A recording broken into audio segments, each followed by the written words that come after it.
अब हम बात करेंगे फंक्शन विद रिटर्न टाइप।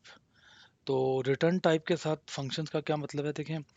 हमने यहाँ तक ये देखा था कि एक सम का फंक्शन है जो है कुछ प्रिंट कर रहा है, तो वो तो देखिए, अगर कोई फंक्शन आपको रिटर्न नहीं ना कोई वैल्यू करता, तो इसका मतलब है उसके जो यानी जो उसकी फंक्शनैलिटी ऐसी होगी जो कि कुछ ना कुछ अंदर इंटरनली परफॉर्म करके कुछ डिस्प्ले कर रही है आपके पास चीज़ें।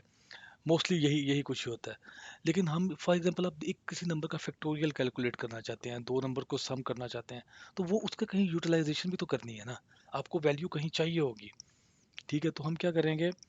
मैं ये कहता हूँ जी, हमने अब फंक्शन बनाना है सम का, और हम उसे कहते हैं इंटीजर वापस करें। जब दो नंबर ऐड होंगे तो वो दो इंटीजर ऐड होंगे तो हमें इंटीजर ही देंगे।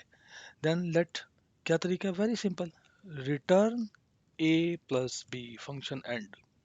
जो भी लॉजिक आपने यहाँ लिखनी है, लिखने के बाद जो वैल्यू आप लिखेंगे रिटर्न में, तो ये वैल्यू इसको मिल जाएगी। रिमेंबर कि आपकी ये डाटा टाइप जो है ना, यहाँ पे आपने वॉइड नहीं देनी, वो डाटा टाइप देनी है जो आप रिटर्न करवा रहे हैं। तो अब हम देखते हैं, जब हम इस फंक्शन को कॉल करेंगे तो हमने कोई प्रिंटिंग नहीं आ रही यहाँ पे। मैं कहता हूँ जी सम ऑफ 5, 3। क्यों? आप रन करके देख लें, आपने कुछ सी आउट किया ही नहीं कहीं पे। लेकिन आपको पता है ये रिटर्न करता है, तो हम किसी भी वेरिएबल को या सी आउट स्टेटमेंट में इसे लिख सकते हैं। मैं कहता हूँ int I is equal to this. तो मैं अब ये कहते हैं हम सी आउट आई। तो यू कैन सी दिस 8। अगर आप डायरेक्टली इसको सम को लिख देंगे तो this is also valid. Sum of 6 + 6, 7, तो ये आपको 13 रिटर्न करेगा। ठीक है, और दिस इज आल्सो पॉसिबल कि आप इस फंक्शन को किसी और एक्सप्रेशन में भी यूज करें। मैं कह रहा हूँ कि 5 + 3 प्लस सम ऑफ 5 + 4, तो ये भी एक वैलिड एक्सप्रेशन, क्योंकि एक्सप्रेशन है, रिटर्न कर रहा है वैल्यू। अगर आप आई की वैल्यू देखेंगे तो क्या करेगा ये आई। तो अब ये 5 + 3 करेगा, और जो आंसर आएगा उसको 5 प्लस ये आंसर सबको सम कर लें, तो ये काम भी हो सकता है। आप क्योंकि ये वैल्यू रिटर्न कर रहा है इंटीजर टाइप की, और सम को भी एक इंटीजर चाहिए, तो आप ये भी काम कर सकते हैं। I is equal to sum of, for example मैं कहता हूँ जी सम ऑफ ये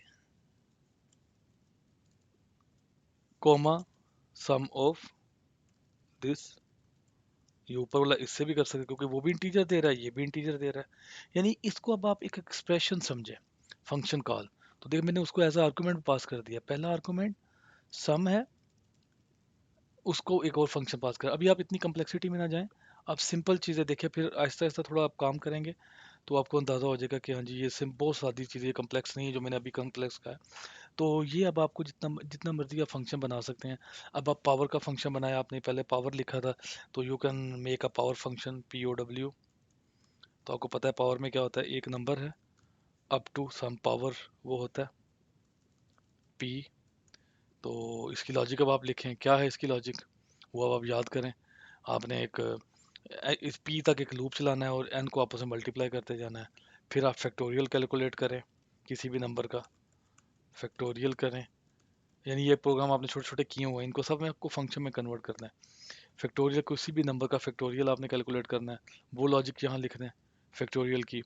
फिर आपने इसी तरह मैट्रिक्स मैट्रिक्स की मल्टीप्लिकेशन की, वहाँ आप अरे पास कर सकते हैं। यहाँ पे ज़रूरी नहीं कि आप इंटीजर पास करें, आप फ्लोट पास कर सकते हैं, जो मर्जी चीज़ है इसको।